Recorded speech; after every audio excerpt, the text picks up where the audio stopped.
श्रीमात्रे नमः। ओं कात्यायनाय विद्महे कन्याकुमारी धीमहि तन्नो दृग्हि प्रचोदयात्।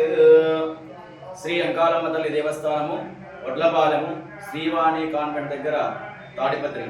శ్రీ అంకాలమ్మ తల్లి దేవస్థానంలో ఆషాఢమాస అమావాస్యను పురస్కరించుకొని 12వ తారీఖు అనగా వచ్చే బుధవారం రోజు అమ్మవారికి ముఖ్యంగా ఉదయాన్నే కలశాభిషేకము మరియు పంచామృతాభిషేకము, తదుపరి నానావిధ రకములైనటువంటి పండ్లు, ఫలాలు, ఆకుకూరలు, కూరగాయలతో శాకాంబరీ దేవిగా అలంకరణ, కుంభ మహోత్సవ కార్యక్రమము, గండ దీపోత్సవము, కూష్మాండ నారికైలిత్య ఛేదన, మహామంగళహారతి, తీర్థప్రసాద వినియోగము జరుగును.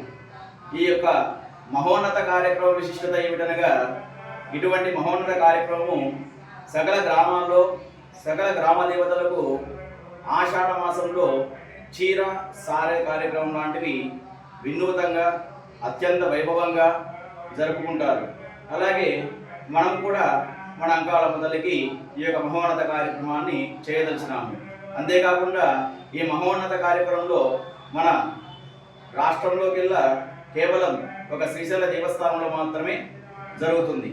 ఈ శ్రీశైల దేవస్థానంలో ప్రతి శ్రీరామనవమి అయిన తర్వాత ఆరుద్ర నక్షత్రాన్ని పురస్కరించుకొని స్వామివారి కైంకర్యములో భాగంగా ఒకరోజు శుభముహూర్తమున స్వామివారికి కుంభోత్సవము, అమ్మవారికి కూష్మాండ నారికేరిత్య ఛేదన మరియు అయ్యవారి దేవస్థానం నుంచి అమ్మవారి దేవస్థానంలోకి గండదీప సేవ అనే కార్యక్రమం చాలా వైభవంగా జరుగుతుంది.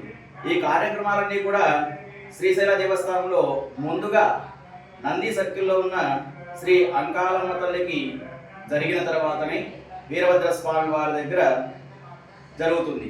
తదుపరి అయ్యవారికి అమ్మవారికి ఈ కార్యక్రమాలు జరుగుతాయి. కాబట్టి ముఖ్యంగా అంకాలమ్మ తల్లికి కుంభ మహోత్సవం చాలా ప్రీతికరమైనది. కాబట్టి మన తాడిపత్రిలో కూడా కర్ణాటక బ్యాంకు వెనుకల శ్రీవాణి కాన్వెంట్ దగ్గర కొలువై ఉన్న శ్రీ అంకాలమ్మ తల్లి దేవస్థానంలో యథావిధిగా శ్రీశైల దేవస్థానంలో చేస్తారో అదేవిధిగా మన అంకాలమ్మ తల్లి దేవస్థానంలో కూడా జరుగుతున్నది. కాబట్టి సకల జనులందరూ కూడా ఈ కార్యక్రమానికి విచ్చేసి ఈ మహోన్నత కార్యక్రమంలో పాల్గొని అమ్మవారి కృపా కటాక్షములు పొందగలరని మరి కోరుచున్నాము. జై శ్రీ అంకాలమ్మ తల్లి. ఈ కార్యక్రమాలని కూడా ఆలయ అభివృద్ధి కమిటీ వారి ఆధ్వర్యంలో విజయోత్సవంగా జరుగుతాయి. జై శ్రీ అంకాలమ్మ తల్లి.